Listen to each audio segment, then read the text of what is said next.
Mr. Speaker, the state of Connecticut has been under a public health emergency for a very, very long time. Our businesses have struggled, our kids and students have struggled, and we've made great strides. And we are far past that, in my opinion. We are in a much better position today. I am really taken back that the governor wants to extend his civil preparedness and public health emergency. It is not necessary today. We are in a much different position today than we were a year and a half ago.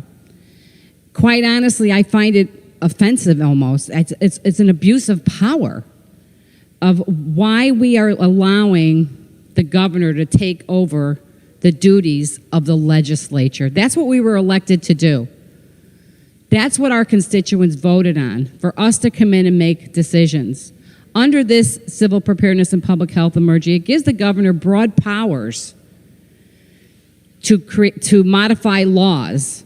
It is not necessary. If you think about it, we are here today to basically vote on us not being here. For what purpose?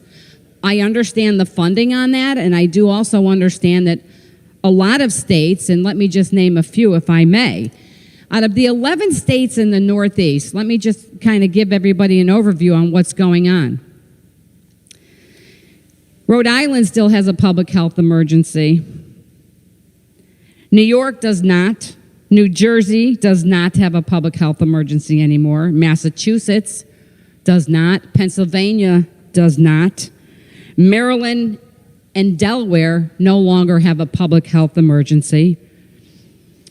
New Hampshire and Maine no longer have a public health emergency. If you look at the map on the Northeast, the 11 states in the Northeast, they have all let these public health emergencies expire, except for the state of Connecticut and Rhode Island. Look at the map. It is unbelievable because the legislatures want their power back. They want their power back to do work for the people, for what they were elected to do.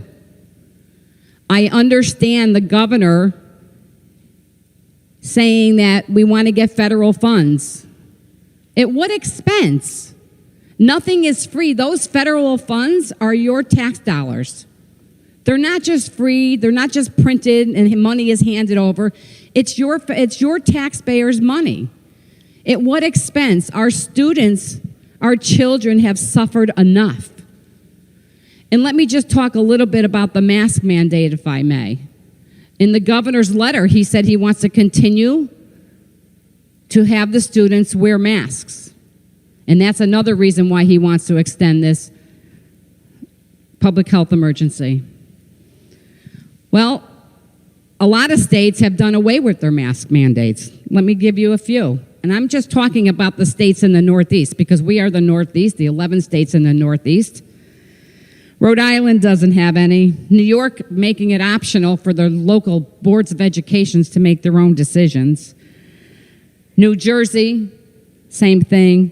No mask mandate in Massachusetts, Pennsylvania, Maryland, Delaware, Vermont, New Hampshire, and Maine has limited.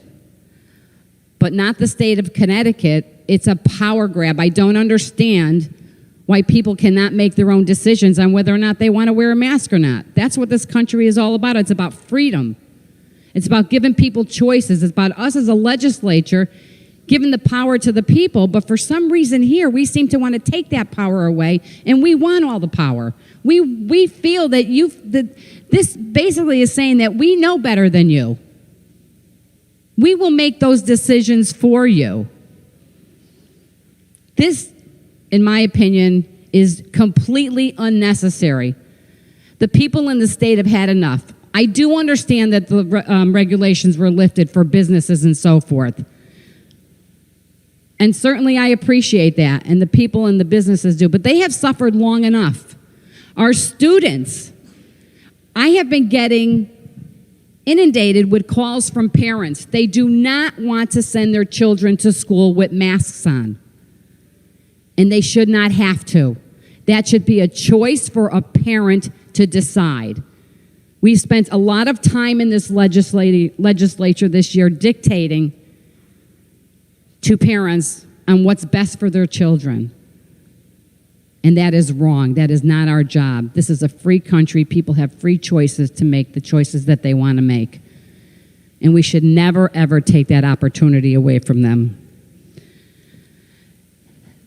The students that are wearing the masks, the young children, if you think about it, why are we trying to cover their faces in school? Do you know that they have been outside all summer long, running around, playing with their friends, hanging out? They don't have masks on. But we're going to dictate them that they go back to school, possibly the governor, based on his letter that he sent us, that he wants to make sure that he has that authority to mandate masks for students. You have young children in small grades, preschool. They're eating, they have a candy, maybe eating a lollipop, and they got a mask on their face, and it's sticking to their face. And they're having a hard time breathing. Really sad is what's happening here is that we are brainwashing our children. I had my nephew, very young, family member, went out one day and said, "Oh, Mom, I forgot my mask. I have to wear a mask." Do you see what we're doing to these children? We're making them accustomed that it's okay to cover your face in public and that you should not go near anyone without a mask. These are personal choices. We are in a far better position today than we were many, many months ago. I didn't agree with the last extension of the governor's orders. And certainly, I don't agree with this one.